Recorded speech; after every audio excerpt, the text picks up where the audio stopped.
Hey horror fans, welcome to episode 2 of Room 237 Presents Reslashed, the show where I take a horror film that has a classic original and a modern remake. I compare them and see ultimately which one did it better. So in this we have probably another landslide. We have John Carpenter's 1980 The Fog and 2005's The Fog. Now, I have reviewed both of these recently, which is why I'm trying to do this episode now, because this movie is ultimately forgettable. Spoiler warning. So, I mean, the first big thing to talk about with this has to be the casting. Because The Fog, although an underrated film, it does have one stellar cast. I mean, you have Adrienne Barbeau, Jamie Lee Curtis, Janet Leigh, Hal Holbrook, Tom Atkins, Charles Cyphers. You literally have the best of late 70s, early 80s horror icons or iconic actors in this. I mean, Janet Leigh, she's the Scream Queen. And of course, her daughter, Jamie Lee Curtis, she's hot off of Halloween. Well, a couple years after Halloween. But this is the same year that Prom Night and Terror Train came out. So she is hugely becoming a star. You have Tom Atkins. I mean, Hal Holbrook.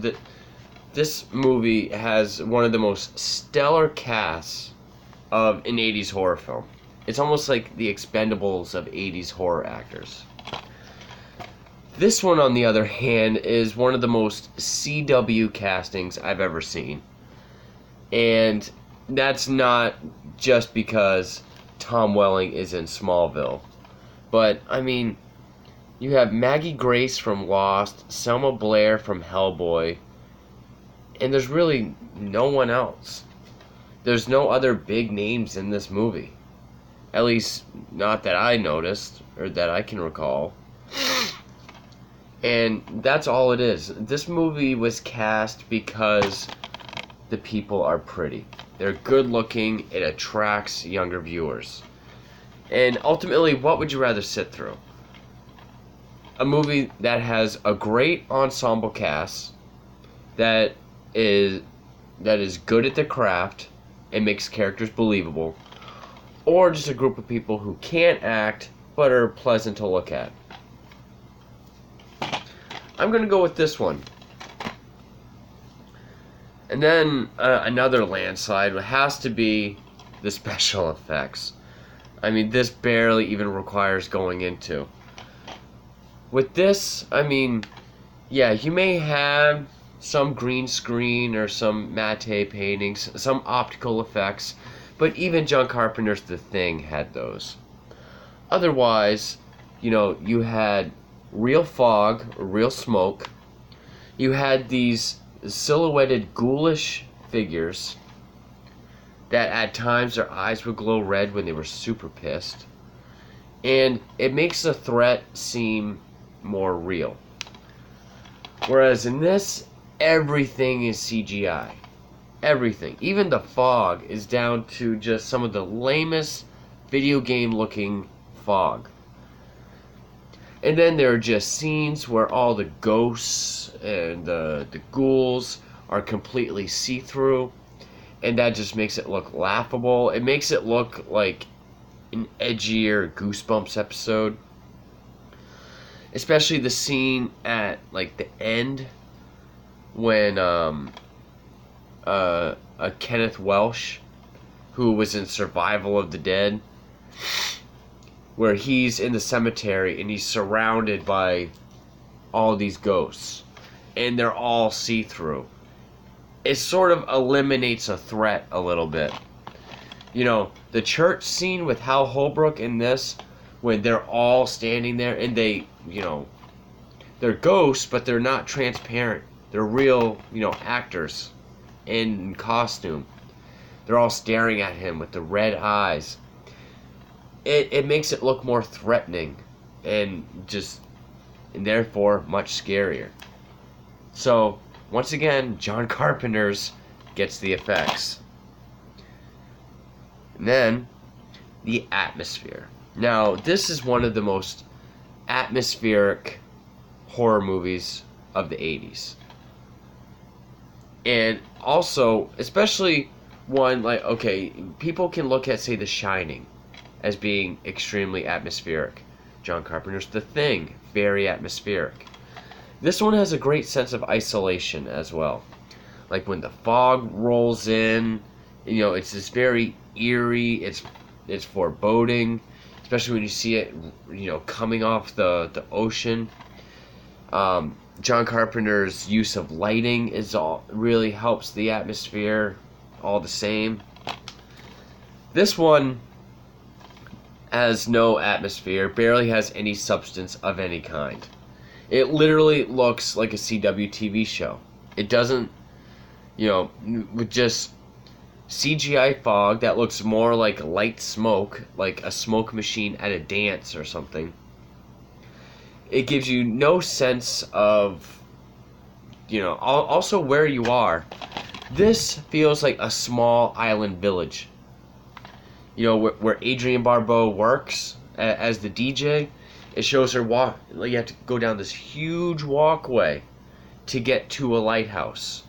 It creates a sense of isolation, big ocean all around you, isolation is a big word to use with this atmosphere, and isolation works very well for creating horror.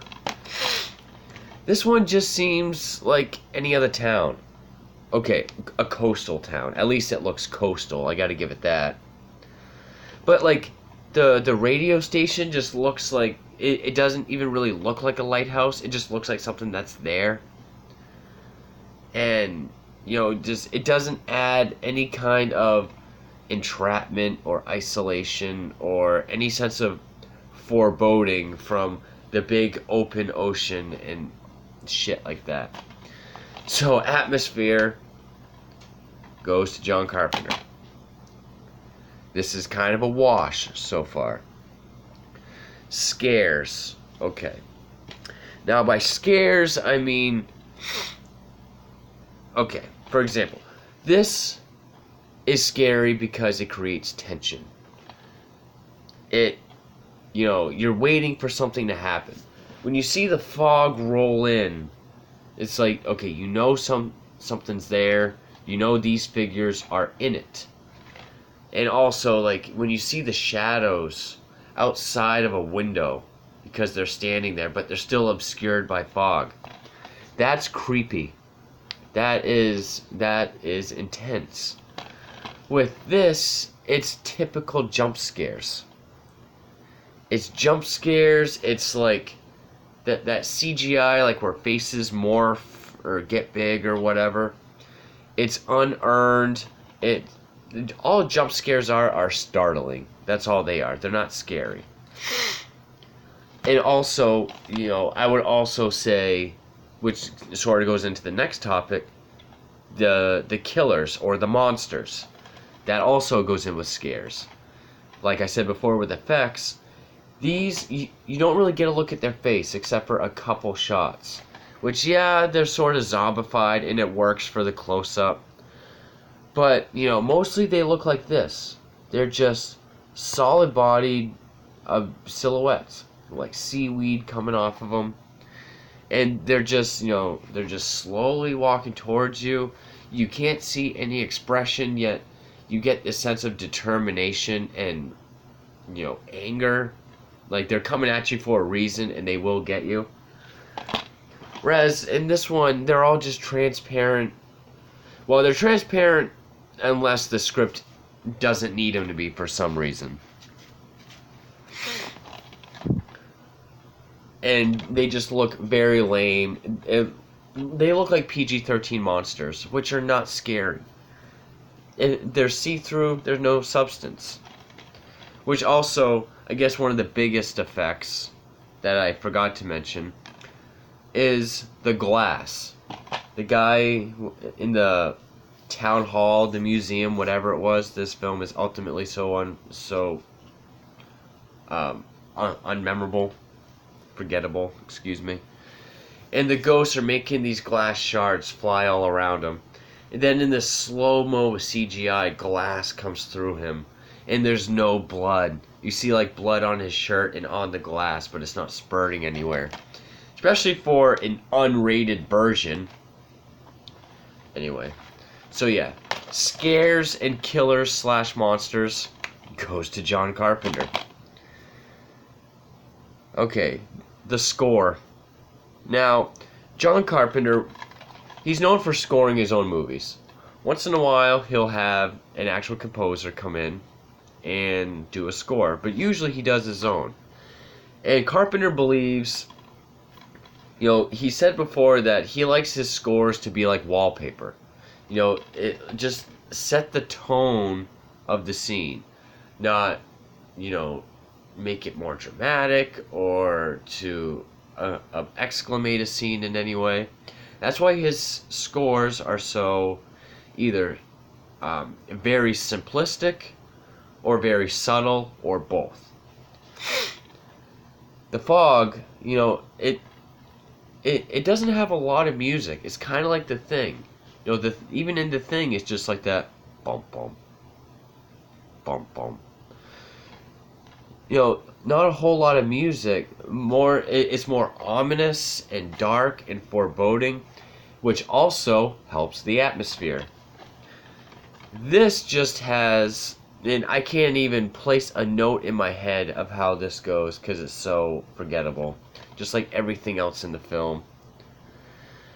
But it's loud, it's obnoxious, it tries to create jump scares, tries to make everything scarier and more dramatic, and therefore being over the top and trying just makes it fail.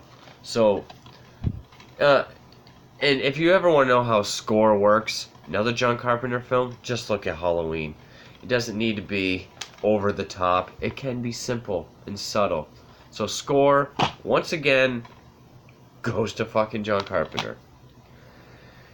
And I guess lastly would be, I haven't really found the right word for this yet. I guess,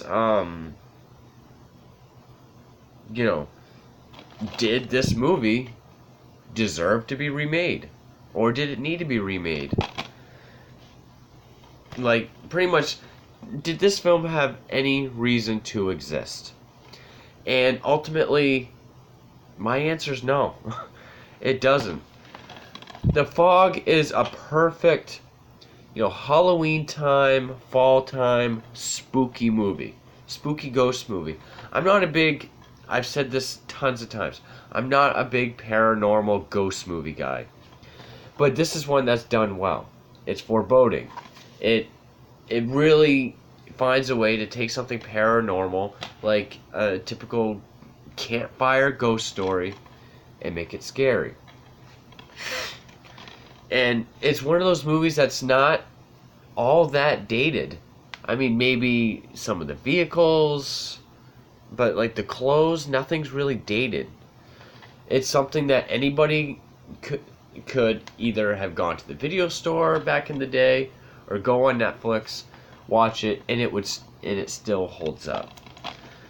This movie, all this was just a movie to cash in on the title. So no, and nothing else about this film works. It's completely pointless. Pointless cast, pointless effects, pointless score, no atmosphere, no substance, and and also, this isn't gonna go for every episode, but movies that have a legend.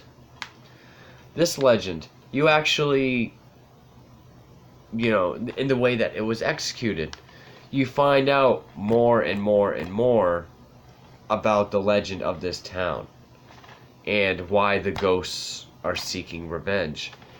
It's done more, and the opening of the film is done around a campfire, like a ghost story should be.